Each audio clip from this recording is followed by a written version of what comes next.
Je m'appelle Marjolaine, j'ai 40 ans, j'ai préparé le CRPE avec UPSO et aujourd'hui je suis professeure des écoles.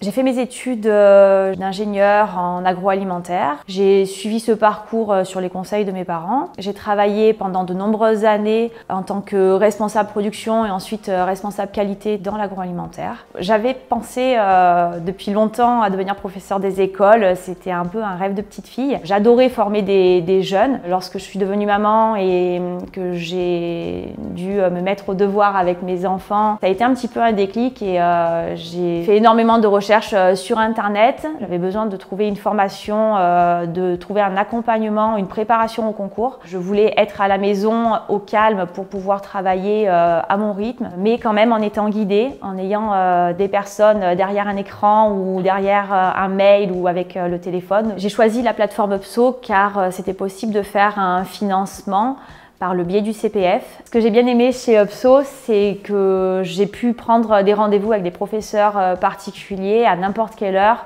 le week-end et le soir. Je me souviens avoir eu des créneaux des samedis soirs à 20h ou 21h.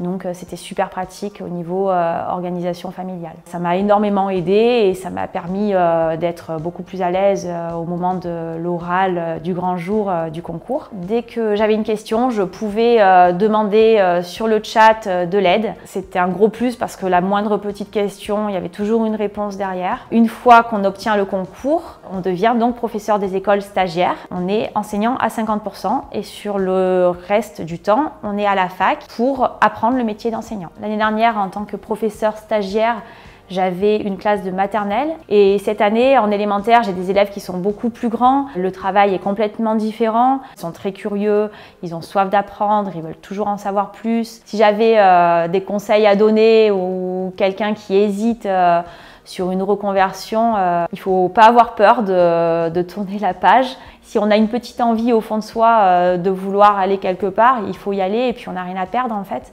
Il faut se faire confiance et puis si on travaille et qu'on se donne les moyens de le réussir, il n'y a pas de raison que ça ne fonctionne pas.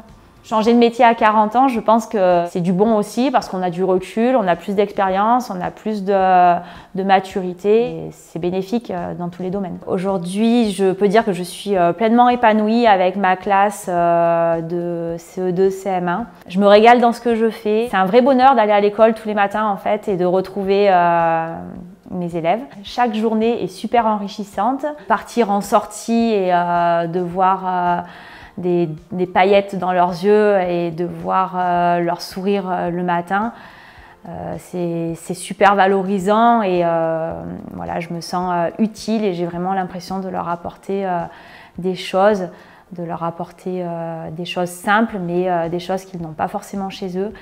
Et je suis très heureuse de leur permettre de pouvoir grandir et de pouvoir progresser et d'avoir une ouverture sur l'extérieur. C'est super valorisant et c'est très enrichissant aussi d'un point de vue personnel. C'est beaucoup de positifs et beaucoup de retours très bons de mes élèves, donc c'est quelque chose qui me motive et qui me permet d'avancer chaque jour. Voilà, c'est un vrai bonheur de faire ce métier-là.